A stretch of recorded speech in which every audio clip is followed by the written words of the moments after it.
From being one of the most respected music reviewers on YouTube to having mental breakdowns on stream. Leave me and my partner alone, and I'm gonna keep making videos every single day. Let's do it every single day because you. Bradley Lemon, aka Brad's Taste in Music, has had one of the most chaotic and bizarre downfalls in recent YouTube history. One that left his fans confused, concerned, and angry at the same time. Hi, I'm the Internet Anarchist. I create weekly YouTube documentaries, and today we'll be looking into the unfortunate demise of Brad Taste in Music, how a series of bad decisions and poor responses broke down his public image and turned him into a lolcow. Brad began his YouTube career in March of 2017 with a meme song about Eminem. Hi, my name is Eminem. Your girl wanted Eminem, so I gave her an Eminem. This didn't go super viral, but it still performed well enough to encourage Brad to continue making videos. But instead of sticking to memes, Brad quickly transitioned into posting album reviews. Hey viewers, Bradley here with a review for Forced Witness by Alex Cameron. These reviews took strong inspiration from other popular music YouTubers at the time, like Anthony Fantano, allowing him to cultivate a small audience. However, his channel wouldn't take off until a year later, when he came up with a genius idea. Instead of just posting his thoughts, he started including his first-time reaction to a song or album in his videos.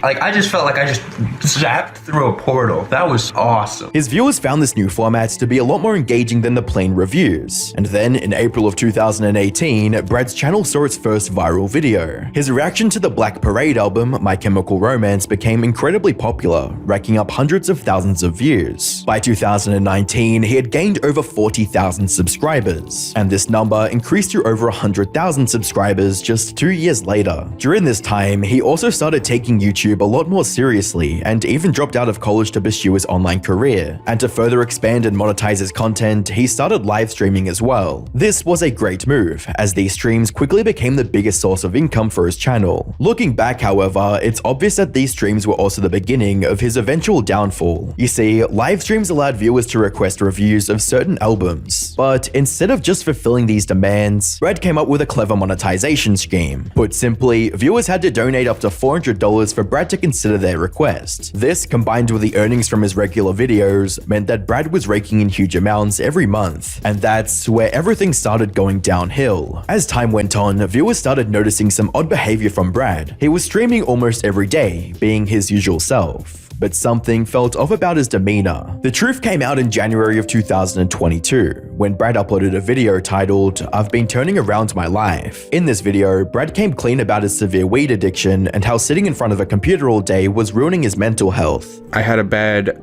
weed addiction. I discovered weed, and it was just like, it felt like it gave me a new life. And by that, I mean, I forgot everything that happened beforehand and became really isolated, and it felt like I was living on a different planet. He had more money than he knew what to do with, so he turned to weed for stimulation, and it backfired horribly. I heard you mentioning a struggle with disassociation. I've been having the same experience for years after a bad I appreciate that. It's not that I'm happy that you're going through it. It's just nice to know that someone else, like, I'm just not alone in this shit. Thankfully, Brad recognized the issue with this addiction and promised to cut it out of his life completely.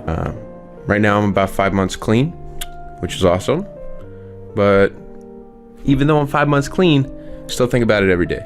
So, still got a long way to go. This connected deeply with many viewers who had similar struggles, with one comment stating, "As someone who has struggled with depression, anxiety, and hefty reliance on weed, these videos give me hope that I can turn it around. I'm glad you're doing better, Brad. Small steps lead to greater leaps." If left unchecked, this addiction would have completely ruined his life and career. Fortunately, he was making good progress and even posted update videos detailing his journey. During this time, Brad also started including more and more political commentary in his content.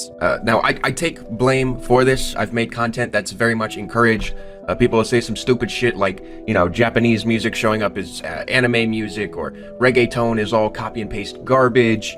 Another one being, there's a lot of Asian hate casually just thrown in the mix as well. Most of his opinions, like the ones about people writing off music simply because of its originating country, were fairly valid and level-headed. And because of his good takes, many of his fans started paying attention to his political views, even more than his musical opinions. Unfortunately, this ended up having horrible consequences for Brad's online reputation. It all started in June of 2024, when Brad posted a now-deleted picture with Ethan and Gila Klein from the H3 podcast. Now, taking a picture with a popular podcaster should be a relatively inoffensive thing. However, due to his previous political views, a large portion of his audience took issue with these photos. For those who don't know, both Ethan and Gila are Jewish. Gila is also from Israel and was even part of the mandatory Israeli Defense Force program. So for these particular fans, Brad taking a picture with the host of the H3 podcast was akin to him supporting genocidal Zionists. This led to tons of backlash on Twitter and other social platforms. Brad tried to calm things down by providing an explanation on Twitter, stating, "I'm aware that being around Ethan and Hill at the moment is very questionable. I wanted to meet them despite people's valid criticisms of them. I'm aware this is a bad look, and posting a photo with them upsets many people. Not the best decision on my part." However, instead of calming things down, it made matters even worse for Brad, with a reply stating, "Wait, you know they were problematic, and why? Then why would you ever want to meet them? If you knew Ethan/Hilla were Zionists, why even risk your reputation for that meeting?" Where Brad tried to further justify his actions by saying, "I wanted to meet them because they were famous, and I had the opportunity to watch a creator who was a pivotal part of my childhood and early YouTube adventures." He also made a series of tweets voicing his support for Palestine, stating, "What's happening right now in Palestine is awful beyond comprehension, and I finally understand why it's been so hard for me to speak about it. I said that I stayed quiet because I didn't know enough, but truthfully, I felt like I couldn't listen. Members of my family have died at the hands of Hamas, and it honestly has been one of the hardest situations I've ever been presented. I understand why people are upset, and I want to make it very clear that I stand with the people of Palestine. I haven't talked to many of my family members in months because they believe Israel's horrific actions are justified. I know they are not. Israel is committing genocide against the Palestinian people. I'm going to do my best to keep educating myself and listen to Palestinian voices, and I hope you guys are able to be patient with me as I genuinely try to learn." Some fans tried to defend Brad from the backlash, with one of them telling Brad that is, quote, "being way too harsh on himself," and that not everything has to be tied back to something controversial. But by this point, Brad was on board with denouncing Ethan and Gila, stating, "The famous people in question are hated by a lot of people for really strong and dangerous opinions, and I plastered my smiling face next to them and posted it online. I've become sloppy. I should be more harsh on myself. I'm better than that." He even apologized directly for posting the picture,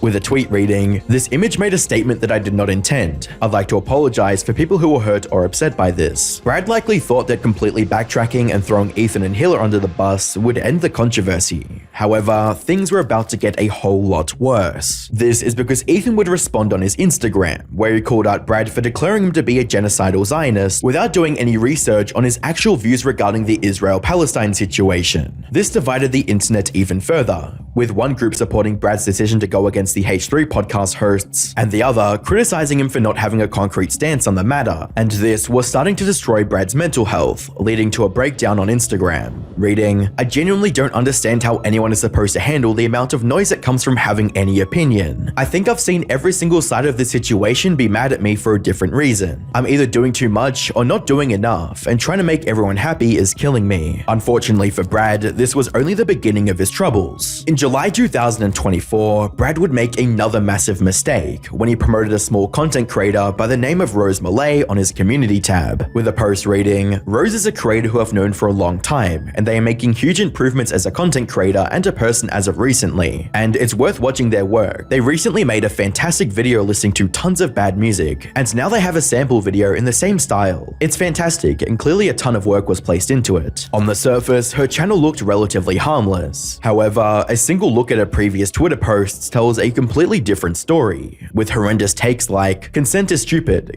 Is natural and necessary for a happy and healthy society. Why is the modern world so miserable? Because are treated as criminals instead of cherished for their masculinity." In another tweet, she even defended bestiality, claiming she doesn't know why it's illegal, with a tweet reading, "I don't understand why it's illegal for a dog to lick my blank when gay men lick each other's blanks all the time, and it's perfectly legal." Some people try to interpret these as nothing more than awful edgy jokes. However, her continued ramblings on the same topics made it clear that these were her genuine opinions, with another tweet reading, "So much of the misconceptions about me can be attributed to this, by the way, my pacifism being misinterpreted interpreted as supporting really bad people's actions? No, I don't think it's justified for someone to be murdered because they g***ed someone. Again, time will clearly vindicate me on this. Brad once again received loads of backlash for promoting her channel, but instead of backpedaling as he did with Ethan and Healer, Brad decided to defend Rose, with a tweet reading, "She's incredibly traumatized and likely mentally ill. She isn't a monster, just someone who really needs attention and will say some really messed up shit to get it. She knows this, she's trying to learn from it and grow." This led to even harsher criticism from his audience, who now saw him as a complete hypocrite, leading to another meltdown on stream.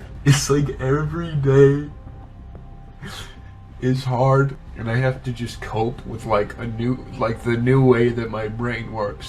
But I don't want you guys to feel bad for me, because it was my decision. At this point, Brad could have stayed quiet, and the Rose Malay controversy would have fizzled out in a few weeks. Brad, however, did something that made the situation significantly worse. In a surprise to everyone, he changed his stance once again, and spoke out against Rose, apologizing for promoting her. "I'm sorry for platforming Rose Malay. I really wanted to believe this person could change. I saw my own mental disability in this person, but they've said some of the most awful and evil stuff I've ever heard and seen." Whilst many praised his apology, Rose did not like it one bit. It's very weird to have somebody one day tell you that they're advocating for you so strongly and so publicly, and tell you that it's okay to make mistakes, only for the next day for them to publicly bash you. Likely out of bitterness towards Brad, she decided it was time to go full scorched earth on Brad, and released a now deleted video titled, "Brad Taste in Music is Lying to You." During this video, she would lay out all the dirty laundry she had on Brad. I believe they were trans. I was so wrapped up in my own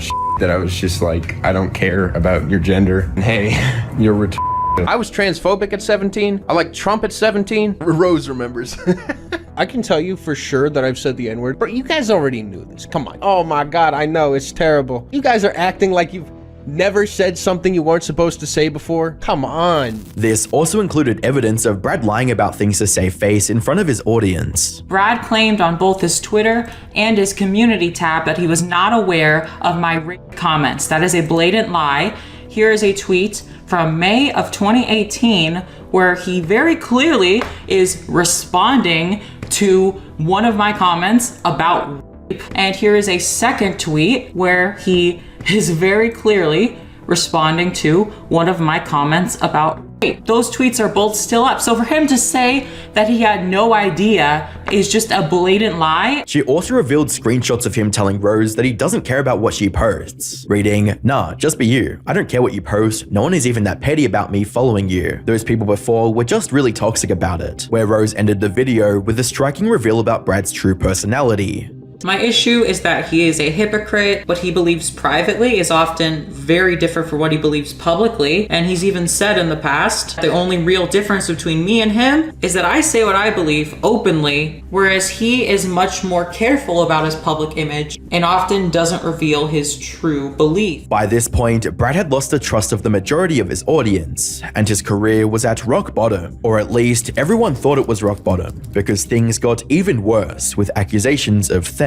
In August of 2024, a Twitter user by the name of Peruko accused Brad of putting them in a $411 debt. Apparently, Brad hired Peruko for an editing job and helped them buy professional editing software. But then, out of nowhere, Brad refunded the amount, leading to Peruko's PayPal account being $411 Canadian in debt. When Peruko brought this up to Brad, he sent less than half the money back, and then started avoiding Peruko by ghosting their messages and telling her to sort things out with PayPal support instead. He did eventually returned Peruko the money he owed, but not before her tweets caused yet another wave of backlash. And his explanation for this whole fiasco? Well, it was because he was quoted disabled and misunderstood. He further clarified that he refunded Peruko because his glasses were broken and he has poor reading comprehension. How the two things are related is a mystery. He even went live to address the situation, only to declare himself as the victim. I actually am a victim here.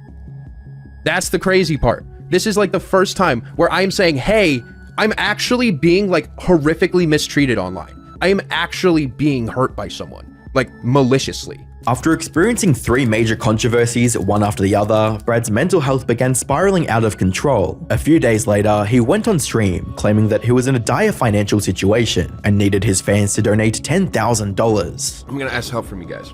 financial help. Like right now, I need enough money to support my family. And basically, I need enough money to last about a month, right? So in total, maybe about 10 grand. Unfortunately for Brad, the e-begging would only turn even more of his own fans against him, with a tweet reading, "I despise this man on so many levels beyond his actual music taste, truly lolcow status," as well as, "Brad, get a job, loser." So when demanding $10,000 from his audience didn't work, Brad's mental state deteriorated even further, leading to this. I under no circumstance can listen to this album right now because I am not safe in my own home. This made everyone concerned about his safety, but his girlfriend Tina quickly assured everyone that they were both safe. Luckily, his latest mental breakdown on stream led to a happier ending, as on the 6th of September, Brad posted a video titled "Peace Out," in which he revealed that he is actually getting the help he needs. Bradley here, letting you know that I am going to rehab. Yep. About 2 months, it's intensive outpatient care, and I'm not going to be uploading. And his core fans absolutely loved this outcome, with a comment reading, "Brad, I've regained a lot of respect for you. To realize the problem is one thing, then to act on it is another. Best of luck, I have the faith you can succeed. Love you, man. Peace." But even this isn't the end of Brad's story, since despite claiming that he's taking a step back from content creation, he resumed uploading videos a week later. Though from the look of things, he's still continuing rehab, which is ultimately a good thing. Unfortunately, a few days later, his girlfriend hinted on Twitter that she had broken up with Brad, which, as a commenter on Reddit points out, is likely a good thing for both of them, with a comment reading, "Honestly, good for them both, especially Tina. Like someone else said, there's only so much she can do for him. Hopefully, he does not go on a Twitter rant in the upcoming minutes/hours. So here's to hoping he completes rehab, takes time for his mental health, and returns to a better man. Brad's situation could be worse, like Ouija Pie's situation, how he ruined his career with one video. Click the video on screen to find out how.